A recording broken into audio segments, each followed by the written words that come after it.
그알 리뷰라고 제 메인 채널에 컨텐츠가 있잖아요. 예, 거기서 최근에 염순덕 상사편을 봤는데 그건 2018년 방송이었고 이거는 2025년 최근에 그알은 아니지만 꼬리에 꼬리를 무는 그날의 이야기에서 같은 사건을 다시 한번 또 준비했더라고요. 이게 가장 최근 정보일 거야. 염순덕 상사 사건에서.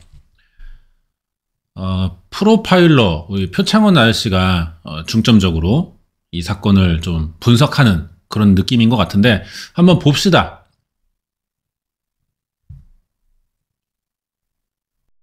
프로파일링으로 알아보는 염순덕 상사의 죽음 뒷이야기.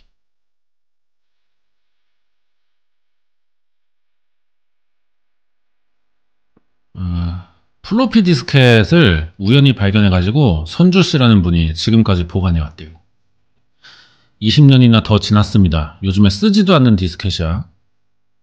내용물이 그대로 있을까? 전국의 복구업체를 찾아다니면서 요 데이터를 좀 꺼내보려고 했어요. 복구가 됐어요. 자, 직접 확인해보래요.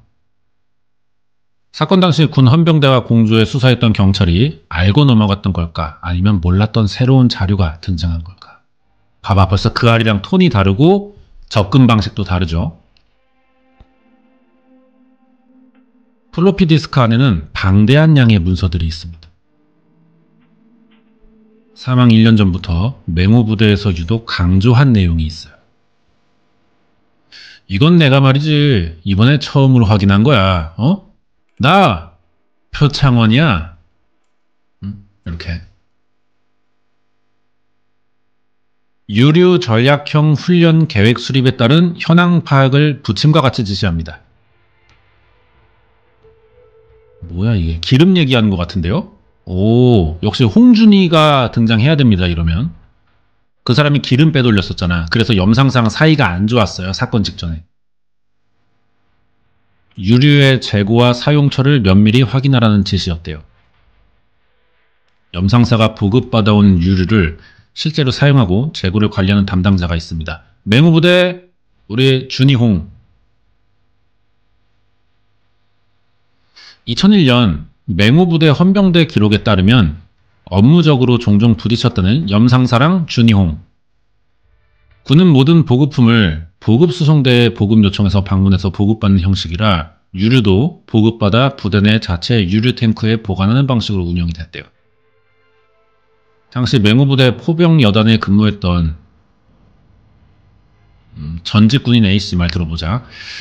제가 15년 지난 다음에 들은 얘기는요. 수송부에서 기름을 담당했던 병사가 제대 일주일을 남겨놓고 염상사한테 얘기를 해줬다는 거예요. 이 병사도 진작에 알고 있던 건데 자기 군생활 꼬이잖아. 내부 고발자 돼버리면.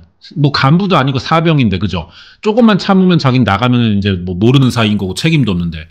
근데 자꾸 그냥 양심적으로 찔르니까 저녁 얼마 안 남겨놓고 좀 염상사가 좀 이렇게 병사들하고도 좀 사이가 좋았대. 사람이 착하고 그래가지고. 그러니까 좀 이제 얘기해도 될 것 같은 믿을 만한 사람한테 털어놓은 거야.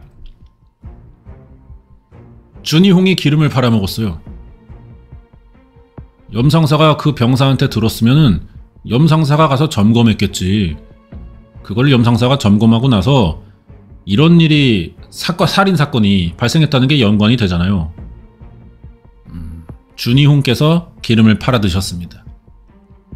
제가 참고로 이제 꼬꾸무를 잘 안 보는 이유 중 하나가 이게 예능의 성격을 그래도 강하게 띠고 있고 개그맨 나오고 뭐 그러다 보니까 또 이제 그 패널로 나오는 출연진들도 나이가 어릴 때가 많고 하단 말이에요. 그래서 진지함을 좀 일부러 떨구는 것 같기도 해. 시청층 넓게 가져가려고. 그러다 보니까 좀 오글거리는 과몰입 내지는 감정 과잉 형태의 연출을 좀 많이 합니다. 제가 그거를 좀 보기가 좀 불편하고 힘들어가지고 잘 안 보거든요. 저도 뭐 방송 톤이 이러니까 조금만 가볍게 해볼게요. 유류는 보통 수송관들이 담당 병사랑 같이 관리를 했습니다. 맹호부대 포병 여단은 당시 K55 자주포 운영 기름 사용량이 전차를 운용하지 않는 타 보병부대에 비해 조금 더 많은 양의 유류를 보급받아 사용했을 가능성이 높대요. 당시 행정보급관이었던 염순덕 상사는 사단 지침을 받아 보고서 작성하는 와중 기름 빼돌리는 정황을 파악했을 가능성이 높다고 합니다.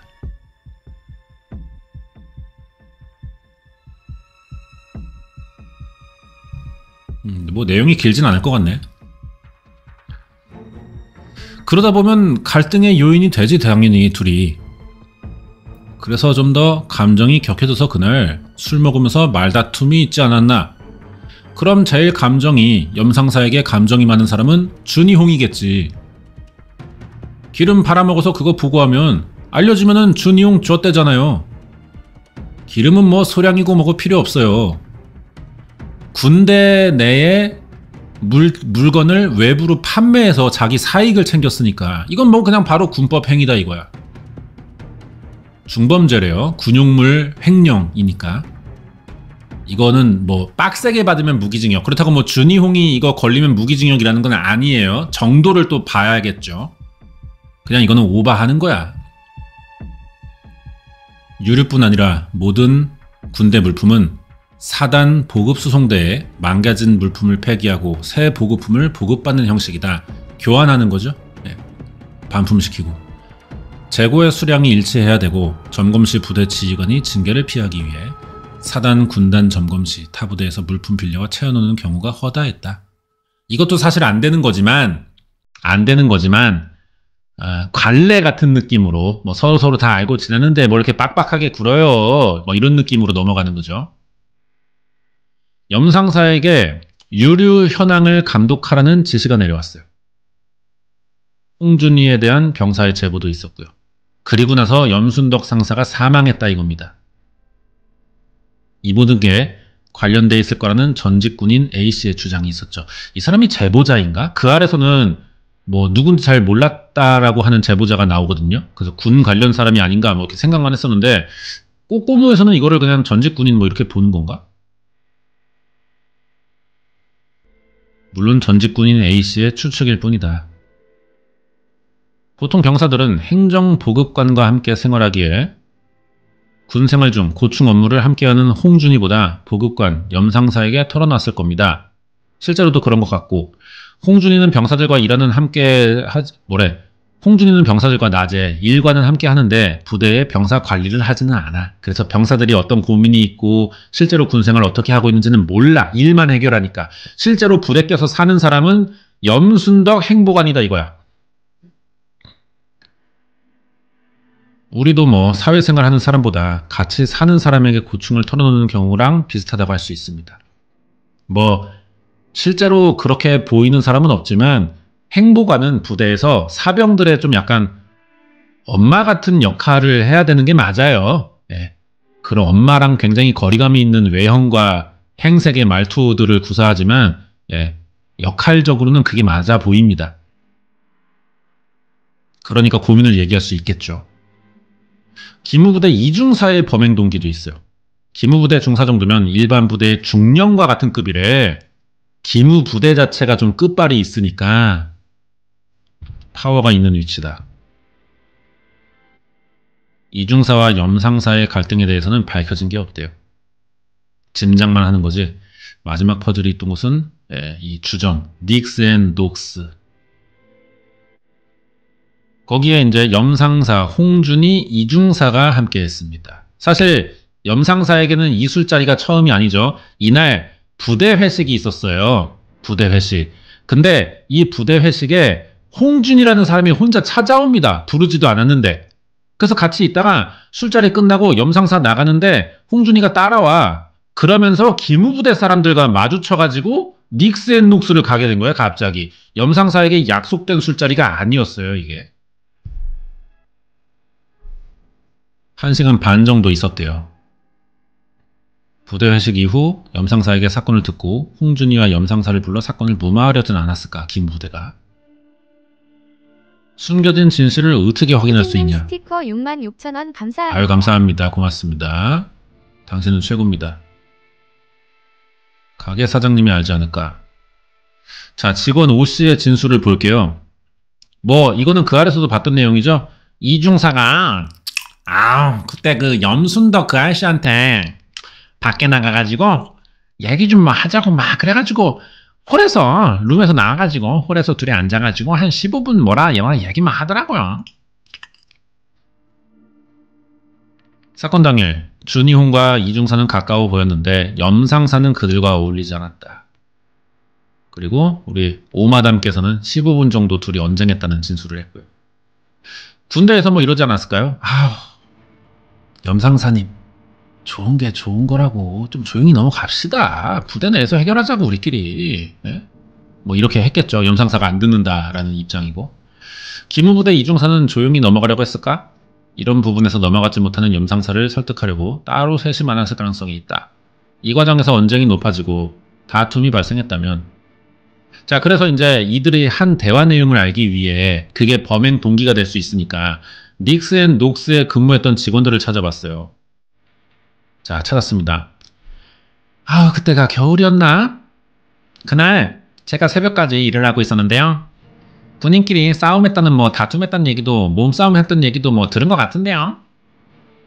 몸싸움 했던 얘기는 제가 분명히 지금도 기억하는 게 들은 것 같아요. 몸싸움을 했다. 15분 동안 닉스 앤 녹스 홀에서 이중사 염상사가 단순 언쟁이 아니야. 좀 이렇게 몸의 대화가 살짝 있었어. 이 새로 밝혀진 사실을 김보연 형사랑 우리 김보연 캅스랑 김정민 로이어에게 전달합니다. 취재 내용을 들은 두 사람의 반응 어떨까요?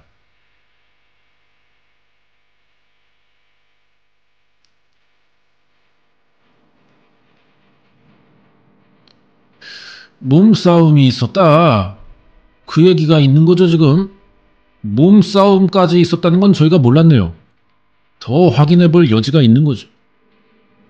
몸싸움을 했다면 몸싸움에 촉발 요인이 있을 터인데 살해 동기까지도 그 사건하고 연관성을 충분히 추리해 볼 수가 있다고 생각을 해요. 그 몸싸움이라는 것은 매우 이례적입니다. 김 의원하고 몸싸움 한다는 게 이게 말이 됩니까? 갈 때까지 간 거지 이거는. 거의 뭐 군생활 포기하는 거 아니고서는 그런 행동을 할 수가 없어요. 그만큼 갈등이 심했다는 얘기거든요. 그러면 그게 당시의 기록 속에 있어야 될 거 아닙니까? 없어요. 꼬꼬노 톤으로 잠깐 해볼까요? 이중사는 기무부대 정보 수집관이었어. 간부들의 비리 정보를 수집하고 감시하는 사람이야. 안 하겠습니다. 만약 홍준이의 유류 횡령이 사실이라면 이중사도 알고 있었겠죠. 홍준이가 기름을 빼돌리고 그거를 염상사가 알게 됐고 유류 횡령을 기무부대가 비호한 거 아니겠느냐. 그래서 마지막 갈등이 결국은 그 문제 때문에 불거지는 거 아니겠냐 이거예요. 국가의 안보와 직결돼서 이제 군대는 좀 조직 자체가 폐쇄적이죠. 변호사님의 추측이 어떨 것 같아? 추정에 불과하죠. 뭐 아무리 그럴듯하게 말을 해도. 한 명밖에 없잖아. 준이홍. 홍준이를 내가 직접 만나봤어. 나요, 표창원. 자, 제가 기대하는 장면이 나오는군요, 이제. 그를 만나러 가는 길. 다시 한번 자료를 검토합니다. 아, 이분은 이제 소장님이에요. 표소장. 갑니다. 아우, 이분이 스쿼트를 많이 하시네, 표소장님이. 힙업이 아직도 나이가 이렇게, 정정하신 양반이. 엉덩이 올라간 거 보세요. 이게 이제 또 매력 포인트인 거야. 예? 괜히 여성 팬이 많은 게 아니야. 아, 좋습니다. 이게 바지가 또 핏도 잘 받잖아요, 이렇게. 예. 여러분도 스쿼트를 많이 하세요. 이거 봐. 멋있잖아. 아무튼 간에 이제 이 하체 운동을 많이 하시는 우리 표 소장님께서 이 준이홍을 통해 엉킨 실타래 이거 풀 수 있겠느냐. 드디어 만납니다. 전여빈 씨는 왜 나오죠? 염상사랑 홍 선생님 사이에서 있던 언쟁은요. 어떤 이유 때문입니까? 근데 저는 조사받으면서 그 얘기를 들었어요. 제가 기름을 팔아먹었대요. 아니, 기름을 도대체 2000년 시대에 어디에다가 기름을 팔아먹었다는 건지 참 이해가 안 되더라고요. 왜 싣고 나갔냐면 그날 왜 싣고 나갔냐면 교회에다가 기름을 넣어야 합니다. 교회도 넣고 법당도 넣고 그리고 군 교회요? 군 법당? 그렇죠. 기름을 수령하러 가면 드럼으로 가져가요. 그러니까 경유 같은 건 차로 가는데 일반 휘발유나 이런 거는 드럼통에 받아온단 말이에요. 그러면 드럼통을 싣고 가서 드럼통을 거기다 주고 거기서 받아온단 말이에요. 군내 유류창고에서도 드럼통째로 보관을 한다고. 그게 비어있는지는 물이 차 있는지는 담당 간부와 병사밖에 알 수가 없다고. 유류 때문에 티격태격하고 말다툼이 있다는 걸 진술한 목격자가 있다면 그 사람이 거짓말하는 건가요? 어떻게 생각하세요? 저는 그게 전혀 기억이 안 나요. 기억이 안 나시는 거예요? 그렇죠. 자, 근데 여기서 우리가 봤을 때는 이 홍준이의 말에서 별로 얻어갈 수 있는 건 없는 것 같거든요. 근데 이 프로파일러의 시각으로는요, 의미 있는 내용이 나왔다고 봅니다. 기름이 담긴 드럼통을 싣고 부대 밖으로 나간 적이 있다. 드럼통이라는 것의 의미는 대단히 중요하거든. 드럼통은 실제 사건의 일부야. 준이홍과 계속된 그날의 리얼 게임, 팩트 게임. 저는 근데 거기서 몸싸움이 있었다는 것은 난 참 전혀 기억이 없어요. 그게 왜 기억이 안 나세요? 라고 하면서 개상권까지 보호하는 이 SBS의 동물 친화적인 이 태도. 상당히 진보적 관점에서 탁월한 선택이다. 이렇게 볼 수 있죠. 자, 마지막 편 보겠습니다. 가장 술 적게 드셨던 분이잖아요, 그 자리에서. 그렇죠. 가장 기억이 생생하실 수밖에 없는 분이잖아요. 그 자리 그 닉스 앤 녹스 술집에 있던 사람들 중에 나 그날 많이 먹었어요, 빈속에. 처음에 거기 식당 1차 회식에서 그러면 몸싸움이 있었을 수가 있겠네요. 술 드셔서 기억을 못 하시니까. 가능성이 있잖아요. 그런 거예요? 압박한다. 굉장히 압박한다. 그러니까 거기서 기억나는 건 그런 이중사하고 염상사하고 몸싸움 했다는 거예요? 그렇죠. 아니잖아요. 아시잖아요. 아니요, 난 전혀 몰랐어요. 진짜로 저는 하나 몰랐어요. 제가 평생 뭐 하고 살아온 사람인지 아시죠? 와, 이래도 되나? 난 사실 개인적으로 제 생각이지만, 표창원 아저씨가 방송이니까 좀 퍼포먼스적으로 그러는 건지 모르겠는데, 이렇게까지 강하게 압박을 해버리면 이 사람 괜히 위축돼가지고 그냥 대화 거부해버리면 어떡해? 너무 강하게 압박하는데? 뭐 그 RPD는 몰라서 이렇게 안 하는 줄 아나? 취재 루트가 막힐까봐 그러는 거잖아. 굉장히 강하게 하네요. 제가 평생 뭐 하고 살아온 사람인지 아시죠는 거의 협박에 가까운 말입니다. 나 지금 너 어떻게 할지 몰라 라는 느낌을 전달하고 있잖아. 자, 근데 여기에 대답 봅시다. 그게 전혀 안 믿기는데요, 그 말씀이? 흥분했나? 왜 이렇게 하지?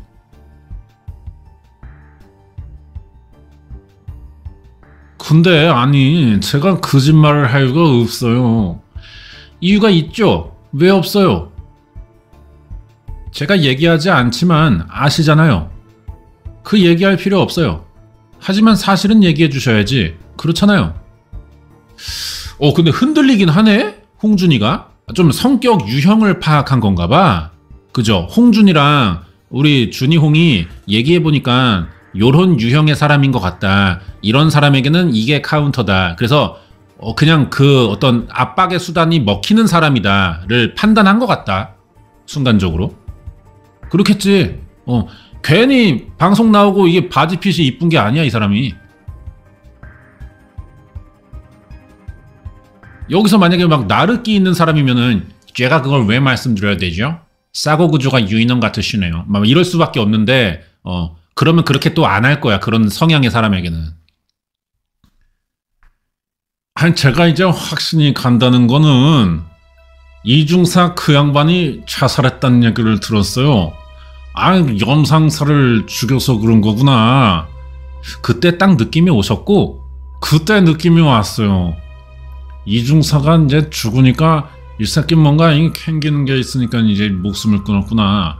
아니, 제가 골목길에 쭈그려 앉아있던 기억이 나거든요. 근데 그게 처음에 기억이 안 나다가 여관 이런 게 많아요, 거기. 그래서 거기 여관 골목 이런 데서 막 쭈그려 앉아있는데 이중사가 내 손을 잡고 간 것 같은 그런 기분이 들었어요. 홍 선생님 손을 잡고요. 그렇죠. 일어나 가자 이렇게. 네. 어디로 갔나요? 범행 현장으로 가는 길이었는지 저는 그 길은 모르겠어요. 근데 저는 그 기억은 나요. 참 기무부대가 참 웃기는 게 이중사가 뭐 사고를 쳤네, 수습을 한다고 뭐 얘기를 했다고 뭐 듣긴 들은 것 같아요. 그 자리에서요? 화제를 전환하네요. 자기에 대한 압박에 충분히 변론 방어하지 않은 것 같은데 말을 주제를 전환시키는 이유가 뭘까? 이중사는 사건이 재수사되던 시기에 군내 또 다른 사건으로 목숨을 끊었습니다. 죽은 자는 말이 없기에 홍준이는 사건을 이중사에게 덮어 씌우는 것일까? 그러니까 홍준이가 지금 이런 말을 하는 타이밍이 이중사가 살아있을 때는 아무것도 모른다고 하던 사람이었어요. 일절 그냥 나 빡대가리다 아무 기억 없다 막 이랬어요. 근데 이중사가 죽고 나니까 아는 게 있다고 태도가 바뀐 거야. 죽고 난 다음부터. 그러면 뭐 그 알리뷰 때도 얘기를 했지만 이중사만이 나의 말이 참인지 거짓인지를 밝힐 수 있는 사람인데 얘가 죽었으니까 나는 거짓말 좆대로 막 갈겨도 니네 증명 못하잖아. 어디서 중복 체크할 거야. 이걸 계산한 게 아니냐는 거야 지금 여기 준이홍께서. 아니 다음 날인가 누구한테요? 어떻게 어떤 식으로요? 어떻게 뭐 정확한 얘기는 모르겠고요. 수습을 허네 안 허네 뭐 그런 얘기를 했다고 들은 것 같아요. 또 주목해야 될 부분이 있대요. 준이홍의 바디랭귀지. 꺼림칙하거나 거짓말을 할 때 구라핑 찍을 때마다 머리 위로 손이 올라간대. 몸싸움이 있었다는 건 저는 전혀 기억이 없고요.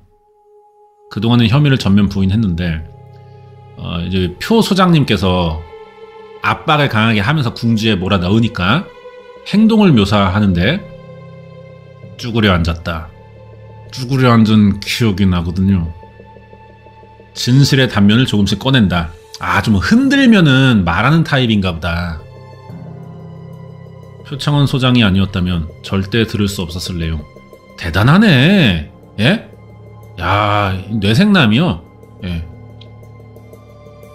야, 진짜 괜히 전문가 하는 거 아니구나. 예. 야, 바지 어디 거지? 나도 사고 싶네. 첫 단추가 잘못 끼워졌던 2001년 초동 수사. 군에선 사고가 없어야 진급이 유리하기에 2001년 당시 맹호부대에선 조용히 넘어가려고 했던 것일까? 그로 인해 발견하지 못한 여러 정황 증거들이 지금에서야 발견된 것일까? 지금 다시 생각하는 게 우리 바지 이쁜 아저씨가 압박을 할 수 있던 이유는 이것도 있는 것 같아요. 카메라가 찍고 있잖아. 이 준이홍도 알고 있잖아. 그러니까 준이홍은 내가 압박한 들 대화 거부했을 때 방송에 이거 나가버리면 장면이 사람들은 누구만 더 의심할까? 네가 알아서 판단해 라는 의미인 것 같아. 그러니까 네가 뭐 거짓말을 하든 뭐든 간에 내 질문에 대답은 해줘야지 사람들이 최소한 들어는 해줄 거 아니야. 약간 그런 느낌. 그래서 이제 뭐 약간 좀 이런 구도도 다시 보시면은 이런 구도도 좀 일부러 좀 설정해 놓은 거 아닐까요? 이 준이홍에게 내가 지금 어떻게 나가고 있나, 너 가늠하면서 말 잘해야 돼, 이 자체가 압박일 수가 있어. 가까이서 찍는 것보다 저 멀리서 찍고 있을 때 나의 모든 게 관찰되고 있잖아요. 가까이서 찍으면은 내 그냥 여드름 잡티밖에 안 나와. 내 아래는 모르잖아. 저 멀리서 나의 모든 게 지금 드러나고 있어. 근데 여기서 대화를 끊고 가버리면은 이상한 놈밖에 안 되잖아. 요런 계산이 돼 있지 않을까요? 근데 이런 것 중에 하나가 이제 FBI 수사 기법 중에 굉장히 낡은 오래된 기법 중 하나가 이제 취조실에 책상이 있어요. 여기 범인 앉고 여기 형사 앉습니다. 근데 여기 구석탱이에 책상 하나가 더 있는데 여기에 A4 용지를 겁나 쌓아둔대. 여기다가 여기에 대해서 이 형사가 말은 하지 않는데 근데 이 범인 새끼가 들어와서 이거 보고 저게 그동안 나를 조사한 내용일지도 모르겠다. 그럼 이 사람은 진짜 이 A4 용지 쌓인 양을 봤을 때 이미 모든 것 다 알고 물어보는 걸 수도 있겠다. 여기에 위축된다는 거야. 네. 그리고 저는 예전에 아는 분이 이 범죄자 면담 그런 거 준비하던 분이 있거든요. 대학원 다니면서 그분 논문을 읽었는데 경찰 뒤에다가 거울을 놓기도 한대요. 거울을. 그럼 범죄자가 이 경찰하고 얘기하지만 얼핏 거울로 지 얼굴도 본다는 거야. 찔리라고. 예, 그런 식으로 좀 심리 유도를 하는 거죠. 네, 그런 것들이 지금 이 인터뷰에서도 계산이 돼 있지 않을까. 예, 그런 생각이 듭니다. 그래서 뭐 한국 드라마에서도 경찰서 취조실 같은 거 할 때 안에는 여기 뭐 이렇게 용의자 앉아있고 책상이 있어. 그리고 보통 주인공 형사가 뒤통수가 나옵니다. 그리고 여기에 큼지막한 유리 하나 있잖아요. 큼지막한 유리. 여기 밖에서 약간 경찰 간부들이 지켜보고 있잖아, 조사를. 근데 이 유리가 안에서는 밖으로 안 보이거든요. 밖에서는 안으로 보이는데. 그럼 범인이 여기에선 자기 얼굴이 비치는 거야. 자기 얼굴. 이게 아마 좀 이런 전략적인 구조로 지어진 게 아닐까 싶어요. 자, 넘어갑시다. 표창원 소장이 아니었다면 뭐 들을 수 없었을 내용. 예, 얘기했고. 군에선 사건 사고가 없어야 진급이 유리하기에 2001년 당시 메모부대에서 조용히 넘어가려고 했던 걸까? 그로 인해 발견하지 못한 여러 정황 증거들이 지금에서야 발견된 것일까? 이제라도 도움이 되고 싶다는 사람이 있습니다. 변호사님인가? 2025년 5월. 봐봐. 발목이 나오게 이 슬랙스를 입으시잖아. 괜히 바지핏이 이쁜 게 아니잖아요. 봐봐요. 이게 나이가 좀 있는, 이 정도 있는 아저씨들은 신발을 한 여기 끈까지 덮어요. 바지단이. 그러면 오히려 올드해 보인다는 거야. 다리도 짧아 보이고. 그래서 발목을 드러내. 발목. 요 라인이 또 섹스 어필이 되거든요. 아, 진짜로. 예? 이분이 이제 멋을 아는 양반인 거예요. 괜히 여자 팬이 많은 게 아니에요. 그래서 이제 발목부터 바지 핏 요렇게 뒤에서 여자분들 스캔하면서 엉덩이까지 올라갔을 때, 야, 섹시한 남자다. 이 평가가 최종적으로 내려지는 거죠. 근데 인터뷰하는 거 봐봐. 범죄자 분석하고 머리도 뇌생남이야. 개쩔어. 이거야. 네? 자, 이 형사 만난다. 아, 또 나왔어 이 양반. 예, 그 알리뷰 보신 분들은 아시겠지만 이 형사 굉장히 의심스러운 사람이죠. 사건 은폐 조작한 것 같죠. 그런 의심을 충분히 받을만 해요. 아유, 그 사이에 많이 날아가셨네 이게. 예, 아유, 참. 준이홍이 군 기름 빼돌리고 이런 것도 다 조사해서 수사하셨을 테고요. 아, 그거는 전혀 그 당시에는? 그거는 사건 당시에 제가 몰랐던 겁니다. 저희는 유류 문제에 대해서는 이미 몰랐던 거죠. 염상사께서 이렇게 피살당하신 이유는 결국은 직무와 관련된 군인으로서 자기 역할을 제대로 하려고 하시다가 그것이 결국은 살인사건으로 이어졌다. 그거 이외에 다른 가능성은 찾으셨나요 혹시? 지금 말하는 사람이 표창원 아저씨겠죠? 그러면은 경찰인데 표창원 경찰대 교수하던 사람이야. 그러니까 이 사람 입장에서는 연예인 보는 기분일 거야. 이게 일반인들보다는 경찰이기 때문에 더 위축되기가 좋을 거예요. 경찰로서 표창원의 존재 어떤 사람인지 알잖아.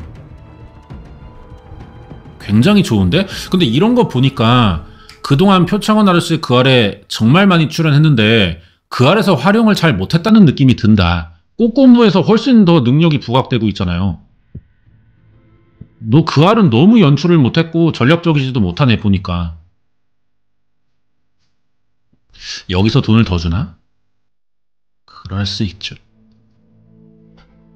그거 외에 다른 가능성 찾으셨나요? 없어요. 지금은 이제 염상사 피살에 이제 원인이 있으니까 그럴 가능성이 제일 높다고.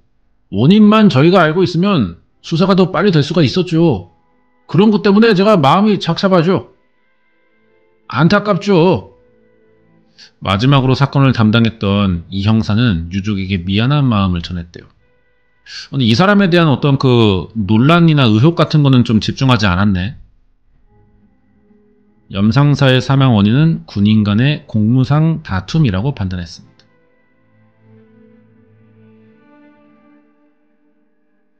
많이 늦었지만 유가족이 힘을 내었으면 하는 마음이다. 아, AI로 이렇게 만든 거야? 예, 알겠습니다. 여기까지네요.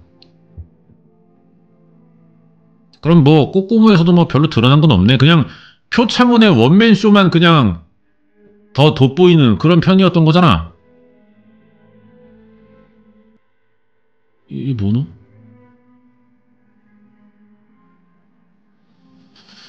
예, 그래요. 여기까지인데 사실 뭐 꼬꼬무스럽게 만들어진 편인 것 같고 너무 진지하게 볼 필요는 없어. 이 방송의 성격 포맷상 요 정도로 좀 호기심 갖고 미제 사건 보듯이 하는 게 좋은 것 같습니다. 그래요. 뭐 방송에 다 낼 수 없는 내용도 있었겠죠. 범인에게 아니 용의자에게 유리해질까봐 뭐 그런 것도 있을 것이고